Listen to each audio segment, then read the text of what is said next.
మనకు మనం అనుకుంటే పేదరికం నుండి బయటపడలేకపోవచ్చు అని అనుకుంటాం.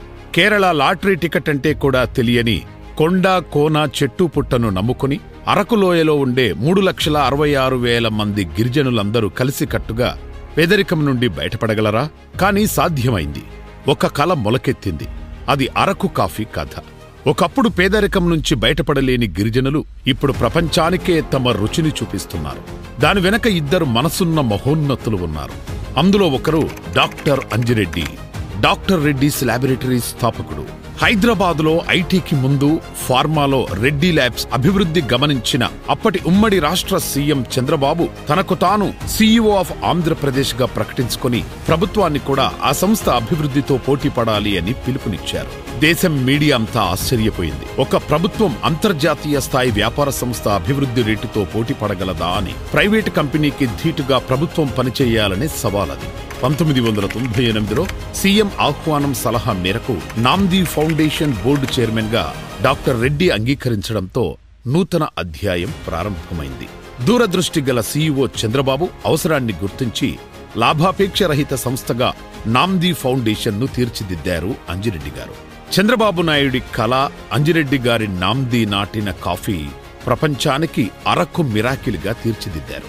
ఆ ప్రణాళిక అరకు కాఫీ ఒక్క లోయకే పరిమితం కాలేదు. చంద్రబాబు నాయుడు గారి ప్రభుత్వం గిరిజన రైతులను ముందుకు నడిపించింది. ప్రతి మహానాడులో అరకు కాఫీ రుచి చూపించారు. సచివాలయంలో అందుబాటులో ఉంచారు.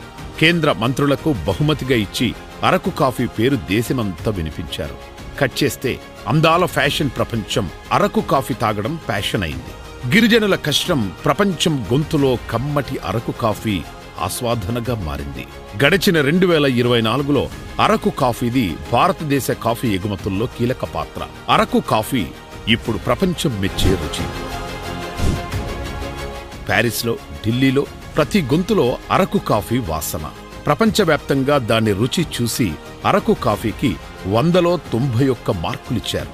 ఇవాళ అరకు లోయలో 3,66,000 మంది గిరిజన రైతులు పేదరికం నుండి బయటపడి స్థిరమైన ఆదాయం పొందుతున్నారు. మొట్టమొదటి ప్రైవేట్ పబ్లిక్ పీపుల్ పార్టిసిపేషన్, అదే PPP model proof of concept. అందరూ సంకల్పిస్తే పేదరికం నుండి బయటపడడం అసాధ్యం కాదు.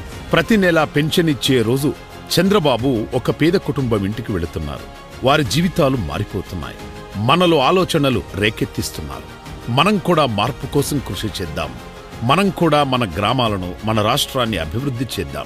అరకు లోయ మనకు ఒక ఉదాహరణ. అసాధ్యమనుకున్నది సాధ్యమే.